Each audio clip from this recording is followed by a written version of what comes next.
You ever heard of tokusatsu?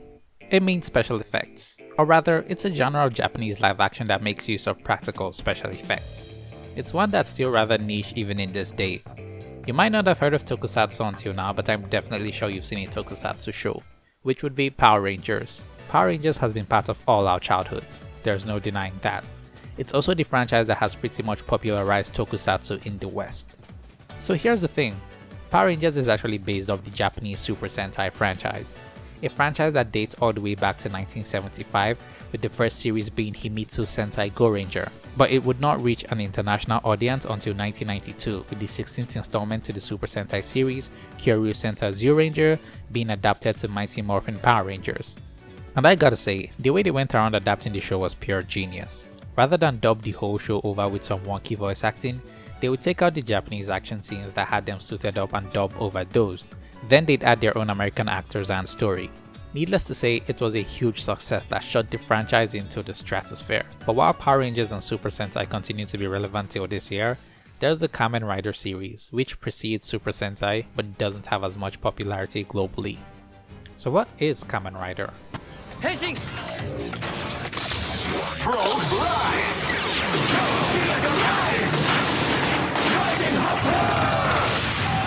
A jump to the sky turns to a rider kick.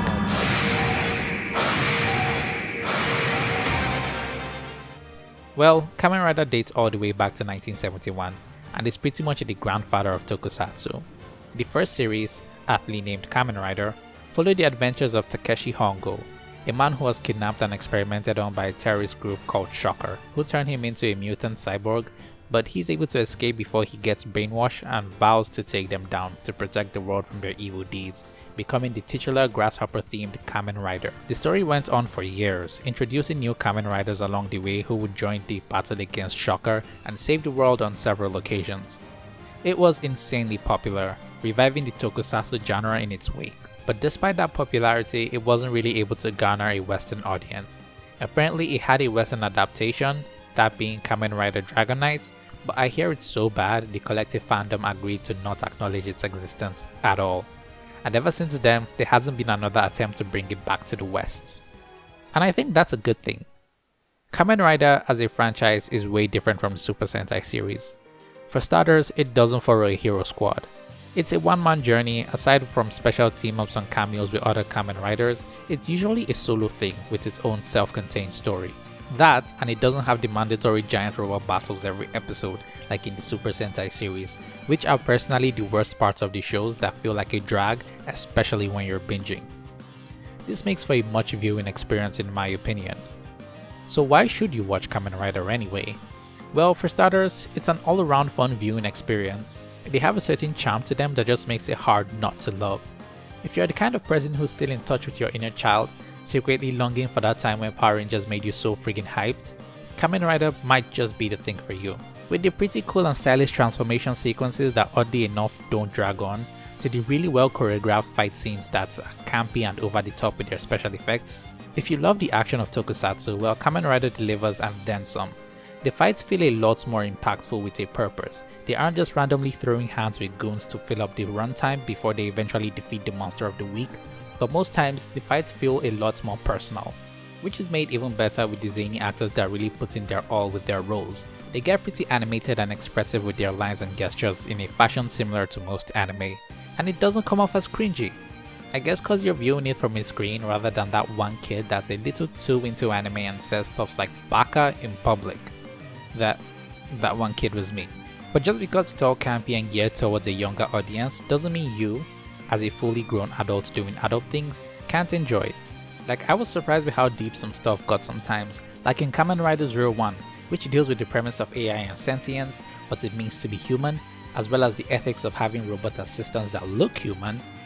It's all pretty existential at times and even made me feel bad for some of the robot characters when they hit sentience. Sure, it doesn't get all deep and philosophical because they still need to carry the kids along, so it might leave a lot to be desired. Like one character who was traumatized by robots as a kid and now affects his relationship with them, hating all robots and vows to destroy them. He's one of the good guys, by the way. But that just boils down to his character being angry all the time and pretty rude to other robots, even when they've done nothing wrong. But nonetheless, the show still slaps, like you, slapping that subscribe button. So if you're looking for something to switch off your brain and enjoy, Kamen Rider is a good use of your time. For a franchise that has been around for 50 years across 31 series, it might seem overwhelming to get into, but worry not, as every series, save for some few direct sequels, have their own thing, focusing on the new rider with a new threat to deal with. You don't need prior Kamen Rider knowledge to enjoy any of these shows, which is great as you can just pick one at random and follow. But if you're like me, who gets decision paralysis when faced with so many options and still can't pick one at random to watch, you could always start with the first Kamen Rider. But that's way old and a product of its time. And if you can't stand the old stuff and looking for something newer, I'd recommend Kamen Rider Build, Kamen Rider Game, or Kamen Rider 01. Then there's also the newest one, Kamen Rider Geats, which is currently airing. But even after all these recommendations, you still can't pick one, I'd say just watch the one with the suits that look cool to you. You know, let your inner child decide. Which is exactly why I'll never watch Kamen Rider X8, because I cannot stand the look of that wonky ass suit. Oh, and I should also add that there's actually a Kamen Rider anime, Futopii, which came out this year, but it's a direct sequel to Kamen Rider W, so maybe watch Kamen Rider W first. But regardless of what you pick, you're bound to have fun watching them. Hell, it might just send you down the Kamen Rider rabbit hole. I for one, am already too deep into it. So, enjoy. This has been your very favorite slice of bread, signing off.